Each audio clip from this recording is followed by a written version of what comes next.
Ladies, gentlemen, and Haradrim of all ages, today we have the release of Season 2 for Diablo 4, and I know that there are a fair few of you out there that are going to be giving the game a bit of a chance just to see how it feels after the recent changes. So for those of you wanting to do that in a sort of druidic manner, I of course have for you my druid leveling build for Season 2, and as we dive in, it's worth mentioning that druid is a bit weaker than most classes when it comes to leveling speed if you haven't tried one before, just because a lot of the actual damage of the class tends to come from your legendaries and uniques later on, but if Season 2 works like Season 1, you should be able to beeline your important legendaries for this build pretty early on, which helps even it out just a little bit. We'll go over where to put your skill points and when to do so, your spirit boons of choice, your legendaries that you should aim for, the brand new Vampiric Powers system in Season 2 as well, specifically for this build and for druid, and then just any tips that I have for how to play if you are new to this style of build for whatever reason. Starting off then with skill points, we are of course going to be beginning with Storm Strike and then also getting Enhanced Storm Strike, just a really strong basic skill that provides damage resistance and immobilize chance chaining to multiple enemies. Then we're going to grab our first rank of Pulverize, which will be your main damage dealer, and we're also getting Enhanced Pulverize,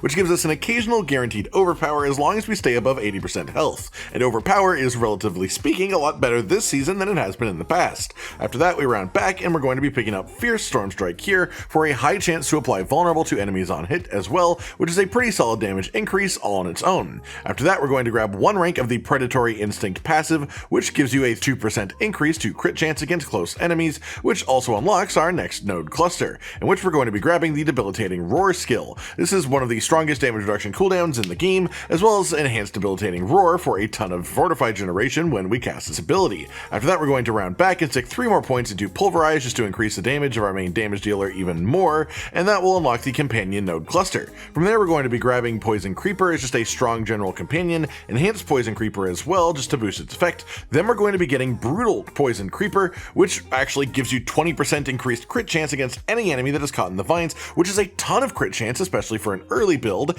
and if you ever happen to have vulnerable on an enemy, and then you crit them and overpower them at the exact same time, that will be what creates the biggest damage numbers in Season 2's new damage systems. From here we go back to get that final rank of Pulverize just to increase our damage just a little bit, and then we put our second rank into Predatory Instinct for another 2% crit chance on close enemies. After that we have the next node cluster unlocked, so we're going to be grabbing Trample for a movement and knockback tool, as well as Enhanced Trample to increase the damage of this skill, and then also Savage Trample over here, which makes this give you a large burst of spirit when you cast it. After that we round back to grab our last rank of Predatory Instinct, which puts this at a total of 6% bonus crit chance against close enemies. Then we hop back down to the Wrath Cluster, and we're going to be putting 3 points into Crushing Earth. This makes your Earth skills do bonus damage against slowed, stunned, immobilized, or knocked back enemies. This mostly works because we grab the aspect of Ursine Horror early on, which makes Pulverize also count as an Earth skill. Then we're going to be getting bonus synergies from that as a result. With that we unlock the ultimate node skill cluster though, which is where you definitely want to be picking up Grisly Rage,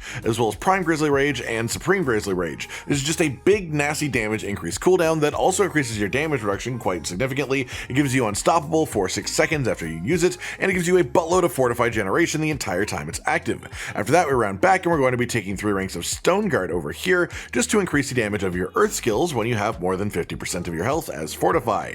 Then we're going to be filling out the ranks on Poison Creeper as well, just to increase its damage a fair bit because this actually scales very well. After that we're going to be unlocking our key passive cluster all the way at the bottom, and here we're going to be going today with Ursine's Strength. As of the damage bucket shift that is happening right now for Season 2, this is just a really strong choice for this build, offering both a pretty sizable buff to damage while healthy, and bonus maximum life in bear form, which also adds on to our occasional overpowered damage. Then we run back and we're going to be grabbing 1 rank of the Neurotoxin passive, which makes any enemy that is poisoned also count as slowed, helping activate some of our passives, which also gives us the route to get to Envenom for 3 ranks for a multiplier increase to your crit damage against poisoned enemies, which is quite the rare commodity these days with the changes to the systems as well. After that we're going to be getting 3 ranks of Call of the Wild. This gives you another 30% increase to your companion damage, which is just another way to increase the already very meaty poison damage we have from our little creeper. Then we finally are going to be picking up Primal Pulverize. I know it took a while, but this makes your enemies hit by Pulverize deal reduced damage for a few seconds. After that we're going to grab 1 rank of Heart of the Wild just to increase your maximum spirit, but mostly as a gateway to get 3 ranks of Wild Impulses. This increases the cost of your core skills by 9%, but also increases the damage that they do by 15%, so it's just a positive trade in general.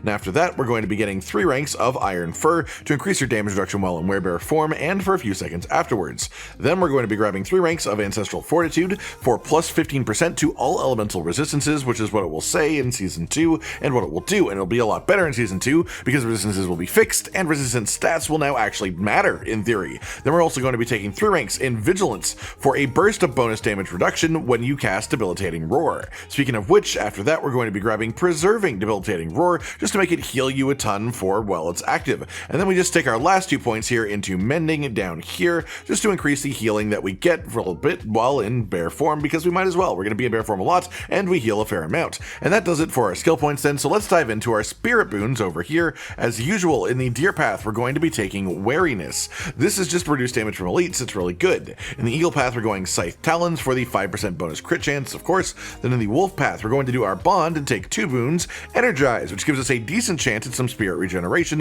when hitting enemies to hopefully help with the early spirit issues that Druid has. Then we're also going to be grabbing Calamity to extend ultimate skill duration by 25%. And then in Snake Path we're going to take Obsidian Slam. This makes it so every 20th kill that you get makes your next Earth skill be a guaranteed overpower.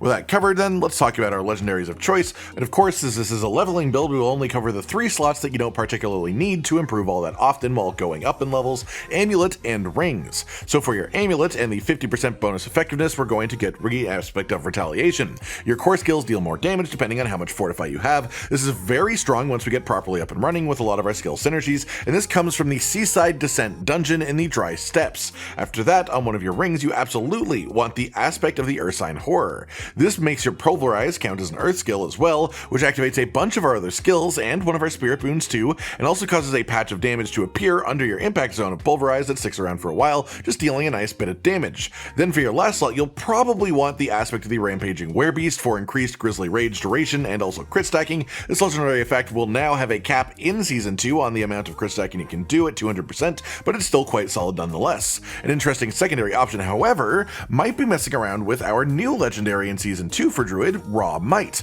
After hitting 15 enemies with bear skills, your next bear skill does bonus damage and stuns enemies. If Season 1 is anything to go by, this new legendary power will likely be able to come into our codex relatively early in the season journey system, and so this might be worth messing around with if that does happen and if you want to. And then let's move on to the big fun part of a Season 2 build, the Vampiric Powers. As of this point, we don't quite know all the rules of how you get each one. It seems for some of them you have control of when you get them through the potent blood spending system, and some you get as rewards just for interacting with Blood Harvest enough, but not really which are from where. So rather than tell you an order or anything like that to pick them up in, I'm going to give you a sort of priority list of 5 that you really want to have. First up, in my opinion, for this build is Anticipation. Once you reach your ultimate skill, of course, this one will give you straight up 20% cooldown reduction on your ultimate skill. The damage effect doesn't do anything to Grizzly Rage, sadly, but 20% less wait time between Grizzly Rages is absolutely massive for us, especially with only 1 Divinity Pact being the cost. After that is Sanguine Brace for 1 Divinity and 1 Eternity Pact.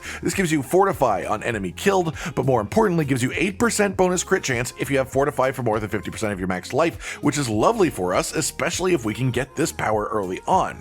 Then it's a bit of a combo of the other 3 really, as they sort of stack together. Accursed Touch gives you a 44% lucky hit chance to inflict Vampiric Curse on enemies just as a permanent effect on your attacks. Enemies also have a chance to spread the curse if they have it, and the accursed souls that you generate from the curse deal 200% increased damage. This is just a really massive amount of power and things that it unlocks in a single power. Some good synergy for us when combined with our next power as well, which is Prey on the Weak. This gives you bonus vulnerable damage, but more importantly makes any enemy that has Vampiric Curse also be vulnerable, just always. The real beauty of this is it allows us to stop using Storm Strike and start just using Maul as our basic skill and go full bear mode while still having consistent vulnerable application. So note that you can make that change once you have those 2 powers slotted in as a combo piece. Then finally we have Metamorphosis. This turns your evade into a bat transformation escape, which makes you unstoppable for 4 seconds as well, and that is an extremely strong thing to have with the frequency of a dash cooldown, and on top of that, enemies that you evade through also take damage and get inflicted by Vampiric Curse, which also makes them vulnerable with their other power, so that just has some really nice synergy, and on-demand unstoppable is really fantastic to have in any way you can.